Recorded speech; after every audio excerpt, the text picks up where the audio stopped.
Workout good. Good. I got a few minutes to drop some Jews on ya. What's up, everybody? Let's flip a coin. If it lands on heads, y'all some losers. Nah, this one. It actually landed on tails, so y'all not losers. We're winners. Man, Kobe Bryant, his daughter's gone, y'all. See, I got the news late, like last night. Cause, I be asleep in the morning time and stuff. I'm like, Kobe gone? And his daughter, the one that was like destined for the WNBA, gone? Man, my mind can't even conceive it. First we lost Michael, Prince, and,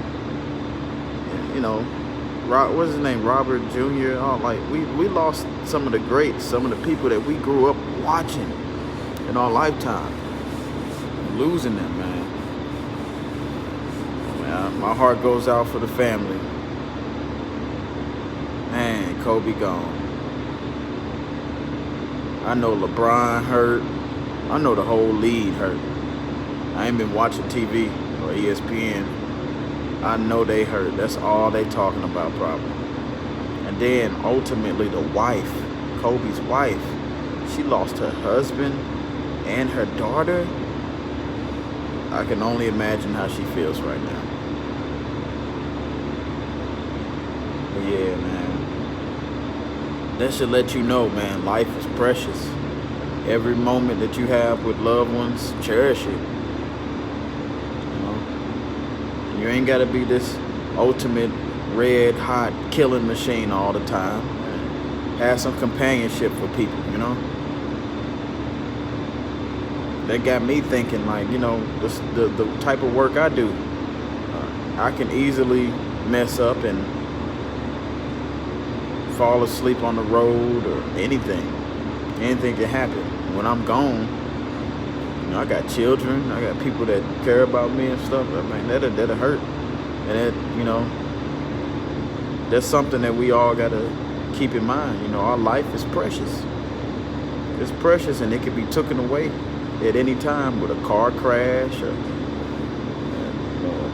an idiot with a gun that just wants to rob you and then shoot you, anything.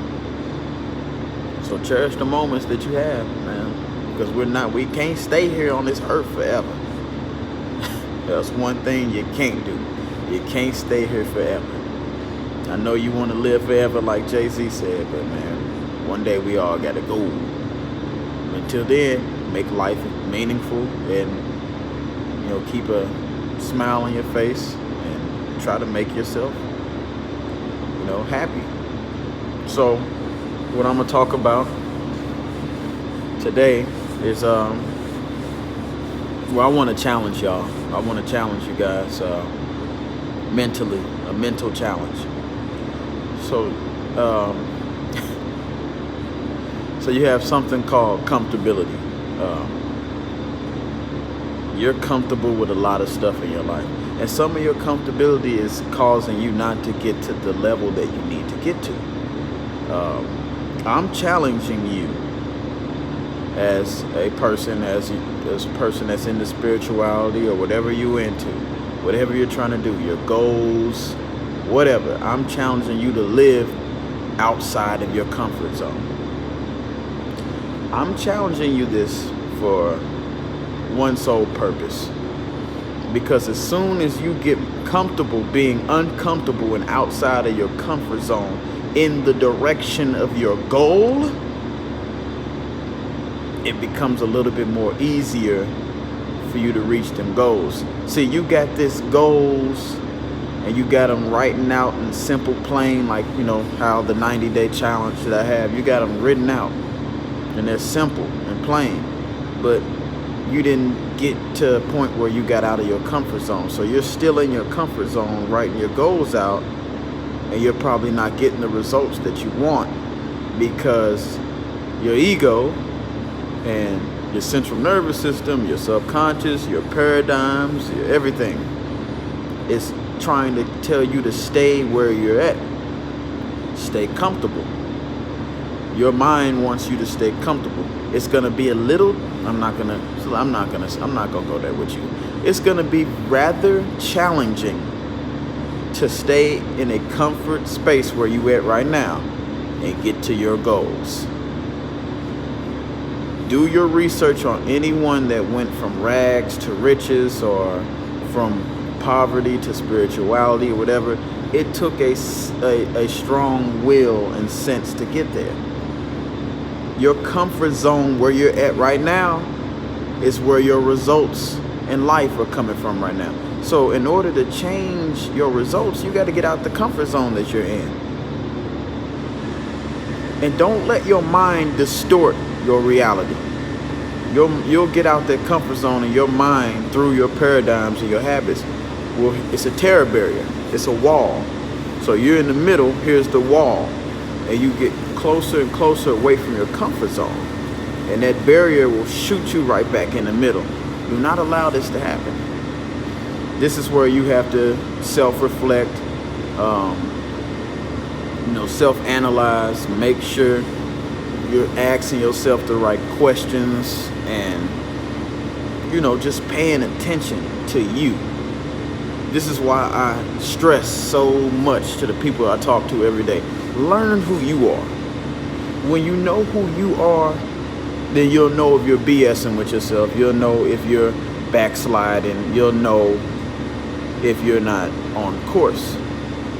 And ultimately, we want to get to a point where ego is out of the way. Get your ego out of the way. Let the spirit, the essence of you, through intuition, which is a mental faculty, let your mental faculty of intuition guide you to the line of the mark that you need on your goal. Let's just say your goal is up here and you're down here. You need a line of demarcation to tell you how to get to this goal. Now, the middle passage to get to the goal, you shouldn't worry about, because you already made a decision to go there. So now that you made the decision, it clicks something in you. It fires up a mechanism in your central nervous system, your mind, to figure out how to get there. So don't worry about how you're going to get to your goals. Just get there. I know that doesn't make sense, but I've explained it enough on my videos to it should start to click in. And if it doesn't, start getting back to, it's okay. Repetition is key. Listen to what I'm saying on my videos. Do your research. You don't have to listen to me. Do your research. Find out what I'm saying. Because it's not, I didn't just wake up one morning and had this message. This message came from self-help books, from motivational speakers, from lectures from back in the 50s and 40s, and Earl Nightingale lectures back in the 20s. This information, like some of my books that I read, are well over 100 years old. And I don't think I told you guys this yet. My favorite book is Cybernetics. It changes your whole self-image. You become a whole different person because it's like creating a character all over again. You got a character on NBA and somebody else chose the character for you. And you came into awareness that you was a sinner with no hook shot, no inside scoring, and you was a 65 overall once you became aware at 18. And you like, I didn't want to be a sinner. I didn't want a hook shot. I didn't want to not know how to shoot a three or rebound. So this book, Cybernetics, teaches you to recreate the player all over again. So now I'm like, I don't want this center that's 6'11" that can't do nothing. I want this shooting guard that's 6'6" and score like Kobe Bryant and Michael Jackson. I said Michael Jackson, Michael Jordan. So just know that you have the power to rescope your mind, to rescope your thoughts, rescope your reality through spirit. The flying here. It's cold and it's a flying. So yeah, getting out of your comfort zone, understanding who you are as a person, learning that life is like a video game. You can put a cheat code in to change your whole life tomorrow. The cheat code is having different thoughts. The different thoughts and thoughts that you hold in your mind and turn it over to your subconscious mind, by law, has to happen. Let's say for an example, you got thoughts of lack and limitation, like on my video. You got lack and limitations. So you come into awareness that you've been having thoughts of lack and limitation. All you gotta do is do the reverse. Have abundance and plenty. All you gotta do is practice those thoughts. At first it's gonna sound crazy doing it, but the more you practice it, the more that central nervous system will come up with a servo mechanism to start figuring out the reverse of your problems. Your brain works with your spirit. Your spirit and your mind, everything works together. So when you tell the spirit, when you're able to get past the ego and get to the spirit, which is where some will say that's where the universe or God or whatever you believe in, that's where it works through the spirit. So you need to get to the spirit. Once you get to the spirit and tell the spirit what you want, and you hold that idea in your mind enough for the spirit to work through you, then you'll start getting your results. And your results will come. They'll come like it'll happen, and I can't explain it because it's happened to me too many times, and it keeps happening. It's like this awareness hits you, and your mind shifts over to where you wanted to be, and now you're doing this thing that you thought was so hard, and you get to this realization that you could have did it this whole time. What was in your way? The ego, your pride, your lacking limitations, not believing in yourself. All that stuff was in the way. You're ultimately your biggest puppet master. I told you that. Your brain is the puppet master. The way it was set up through society, through your parents lacking limitations, through your grandparents lacking limitations, they set you up for failure, and they didn't really understand that. They did the best they can, but there was lacking limitations in their parenting, and you caught it at a young age, and it manifested into your adulthood. Why do you think there were students in your class that are getting straight A's? You think they just came out the womb saying, I'm gonna get straight A's? And the parents developed those habits in them at a young age, and that's what made them, get to those points. They're habits that have to be developed, because when a baby is born renderless. All it knows how to do is cry and ask for milk, and it has its emotions and stuff, but the habits, the paradigms, all that stuff comes from the parents. So if the parents are supposedly dumb, because ain't no such thing as dumb and smart. It's just how your central nervous system, it's the thoughts and the questions that you ask yourself that turn over to your central nervous system and create a paradigm lock. That's why I said we have perfect memory. But in that sense, if you keep telling yourself you don't, your central nervous system will block your memory, the part of your brain which is in the back, I think, of your memory. So anyways, if your children have less distractions, and you teach them how to focus and use their willpower and everything at a young age, when they get older, they're gonna be this focused willpower machine and go out there and be reading books, doing everything, getting straight A's. Because like I said, I need to redo that video on studying. I was sleepy when I did it, I can admit to that. But studying is about repetition. You read the book over and over and over and over again until something clicks. Whatever that is clicking is the awareness that you know how to do whatever you were doing, or you've learned whatever you learned. Reading is and all that is simple, but if you have distractions, or do you have your mommy and daddy's voices in your head saying, oh man, school is hard, school is stupid, blah, blah, blah. If you got all these wrong things in your mind, it blocks you from picking up a book and reading it. The most simplest thing, it's a simple process to pick up a book and read it. But what's stopping you? Your thoughts. You have thoughts like, I could be reading, I could be doing something else. Or you get agitated and all that. All that stuff that you feel when you pick up a book and start reading, that's the old paradigm and program that's in your head that was developed in your first 12 years of your life. You have to eliminate that. I'm telling you, reading books are the best things that ever happened to me. Being able to sit quietly. First of all, meditation first, to learn how to sit quietly without your thoughts bothering you and your emotions going crazy. Once you get to that point, and then you start reading the books, and learning this information and getting this awareness of life, awareness of what's around you, your surroundings and stuff. And people around you will see that, like, I don't have to see, like, for an example with me, everyone noticed the change in me in the last 2 years. And I'm aware that they're aware of it because I've deleted a lot of distractions. So now I'm able to pick up on their vibration. So people see that I've changed over the years. I don't have to say nothing. I can be quiet. My boss has seen my change. Well, he ain't my boss no more. He's my partner. So my partner has seen the change. My partner's management has seen the change. They see that, oh, Curtis has become something else.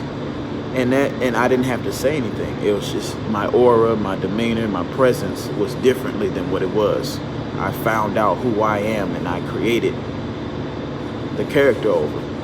I ain't created that. I mean, yeah, I went back into the settings in my career mode and turned that small forward, chubby, no badge player into a shooting guard all-star. But Hall of Fame badges, the right Hall of Fame badges. So yeah, man. And I'm gonna keep chipping at the solid Dane of gold until I get the statue that I want. That's how I look at life. You're this big block of gold. Your goals are to make yourself how you want it. So each day that goes by, you're reading your books, you're getting past your comfort zone and everything. It's like chipping at a solid Dane of gold. You're gonna win, but you gotta keep every little bloom, bloom, every little one counts. So you gotta be tedious about each chip. You mess up on a chip, oh, now you gotta readjust it. No, it's okay to mess up because, like I said, use failure as a way to become successful. Failure tells you where you're at that specific time. You're gonna get past that failure and go to the next failure. You wanna keep looking for the failures early anyway, so you can get past them and knock them out so you can get right where you need to be anyway. Y'all look at failure as an excuse to quit. Stop doing that. Failures are letting me know, oh, I have a limitation that I didn't know about. Let's assess it, figure out how to get past it, and once we get past it, write down, document, and keep moving. Y'all get to y'all first failure and stop. And that's the difference between people that become multimillionaires or successful or whatever your case is, success is, and people that want to keep the stagnant 9-to-5 life going. You have the power to change your life, and you don't even have enough power in the present moment now to realize that. And that's an awareness that you need to develop. Boom. No. I do not work at Iron Mountain. Okay, this is just a jacket. All right. I don't work for nobody. I work for myself. And that's what I want from y'all. But I got to get to work. All right. I just had to make a video for y'all. Now I'm finna float. I'm floating. Nah. I'll get to y'all tomorrow. Peace and hair grease.